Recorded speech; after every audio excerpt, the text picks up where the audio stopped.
Hey everyone, and welcome to This Explainer. Okay, so we're going to jump right into something incredibly powerful today. We are unpacking a deeply personal, first-hand account of a highly active 50-year-old medical professional. She's a nurse who suddenly found herself on the complete opposite side of the hospital bed, battling a hidden enemy, stage 3 ovarian cancer. This isn't just a story about being sick.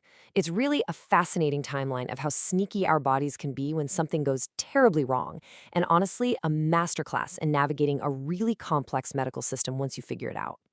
As we walk through her journey today, pay close attention because the warning signs we're going to talk about, they're things literally any of us could just brush off on a normal Tuesday. I never thought I would get cancer. Just imagine the sheer, raw disbelief in that statement. Even as a 50-year-old healthcare professional who literally works around illness every single day, this diagnosis completely blindsided her. It's such a jarring reality check, isn't it? I mean, we so often think of major illnesses as things that happen to other people, or we think they're going to announce themselves with these unmistakable blaring alarms. But her reality was the exact opposite. And that realization really anchors our whole explainer today, because it highlights this universal vulnerability we all share, the absolute shock of going from a completely healthy individual to a cancer patient in the blink of an eye.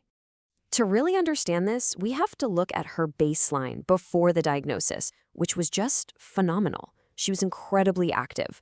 We're talking about someone working a rigorous schedule as a full-time nurse and running 10 kilometers 3 times a week. She was the absolute picture of cardiovascular health. But in stark contrast to that, her initial symptoms were so incredibly subtle. A slight pain in her leg, a weird cough that didn't really have an explanation, just a vague sense of bloating in her stomach. I mean, think about it. If you're running 30 kilometers a week, you're naturally going to have some random aches and pains. So it makes perfect sense that she easily dismissed these minor physical changes as just the normal wear and tear of a busy, athletic life. But the mystery of those symptoms really deepened as they escalated over 3 full years. 3 years before she was diagnosed, she noticed that slight leg pain and even felt some vein pain while washing her arms, but then it just vanished. Looking back now, she actually believes this was a blood clot, which is an early sign of an ovarian abnormality. Then, at her year-end health check, her white blood cell count was mildly elevated, but it was only at the level you'd see if you had a common cold, so she just skipped further testing. Months later, though, her normal 10-kilometer run suddenly felt agonizingly exhausting. And then came the breaking point: severe stomach bloating and the return of that persistent cough. It literally took years for these tiny, disconnected dots to form a picture that she simply couldn't ignore anymore. Once she hit that breaking point, things moved incredibly fast. She went to an internal medicine clinic where a gastroenterologist did an ultrasound and found ascites, which is basically fluid building up in the abdomen. They immediately suspected an ovarian issue and ordered a CT scan for the very next morning, which unfortunately confirmed the mass. Now, this is where her insider knowledge as a nurse totally shines. Normally, trying to get an appointment at a large, specialized hospital with just a basic referral letter, that can take a painfully long time. But she used a regional medical liaison framework. By having her local clinic book through this specialized network, she completely bypassed the wait and snagged an open slot almost instantly. And that rapid maneuvering led straight to a specialized gynecologist confirming a stage 3 ovarian cancer diagnosis. So, the big question is, why did it progress all the way to stage 3 before anyone caught it? Well, it comes down to the fact that ovaries are what medical professionals call a silent organ. That means they show almost no clear symptoms until a disease has reached an advanced, highly dangerous stage. Because she really only experienced stomach bloating at first, she actually just assumed she was going through menopause. Or, maybe had colon cancer at the very worst. But the reality? It was a massive 10-centimeter tumor hiding in plain sight. This really demystifies why ovarian cancer is so notoriously dangerous. It literally grows in the shadows. Obviously, when she heard stage 3, she was overcome with just absolute despair.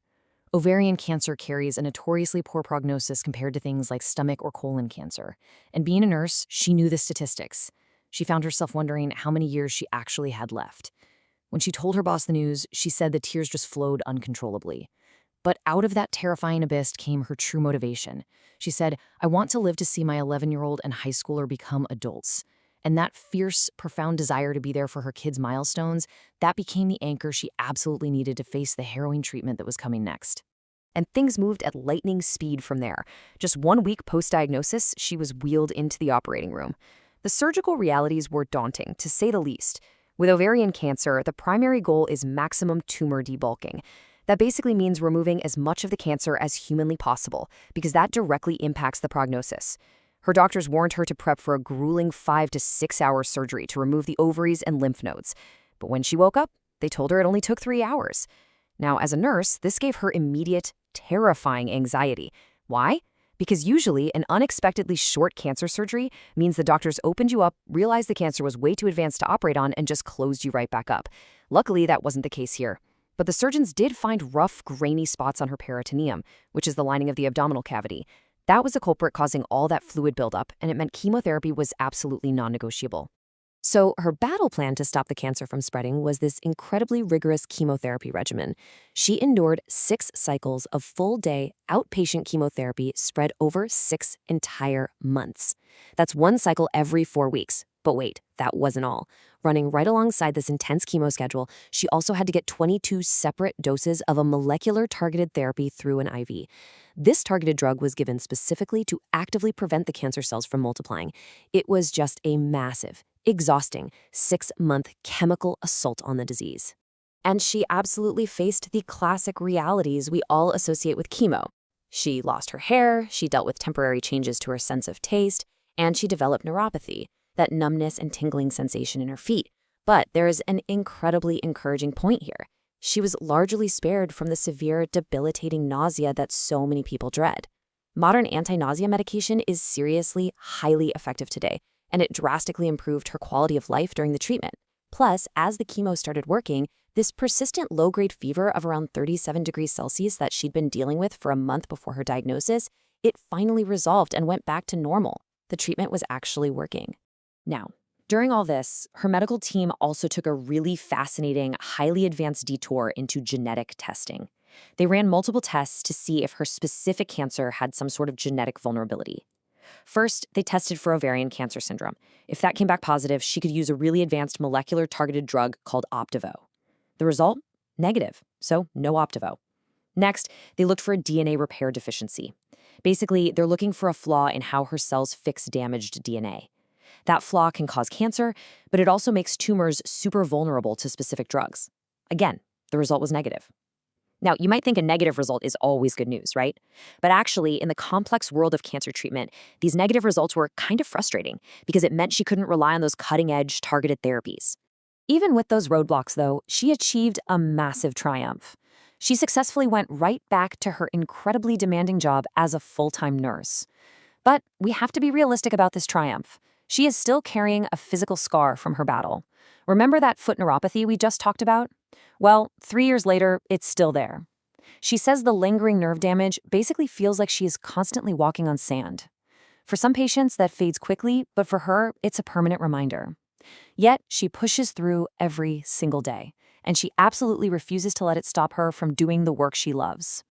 So where is she today? Well, she is on a very strict monitoring protocol. Blood tests every 2 months and a CT scan every 6 months just to make sure she stays cancer-free. But here's the best part. She isn't just surviving, she is actively giving back. She's using her own experience to empower other patients by advocating with the Tsubanana no Kai Women's Cancer Support Group. And she has this fantastic, super practical recommendation for anyone trying to navigate the medical system, an app called Dr. Voice. It actually lets you record your medical consultations and share them directly with your family. She calls it a voice prescription because it lets you review all that complex, overwhelming information your doctor gives you as many times as you need. How brilliant is that? Which brings us to a really crucial final question for all of us today. Are you ignoring your body's subtle warning signs? Think about it. This incredible nurse was running 10 kilometers a day. She completely wrote off a slight cough and just assumed her bloating was a normal part of getting older. Ovaries are silent organs for sure, but our bodies usually try to whisper to us long before they start screaming. Listen to those whispers, take those easily dismissed symptoms seriously, and whatever you do, do not hesitate to advocate for yourself in the doctor's office. It literally just might save your life. Thank you so much for joining me to explore this powerful story today. Stay curious, stay observant, and please take care of yourselves.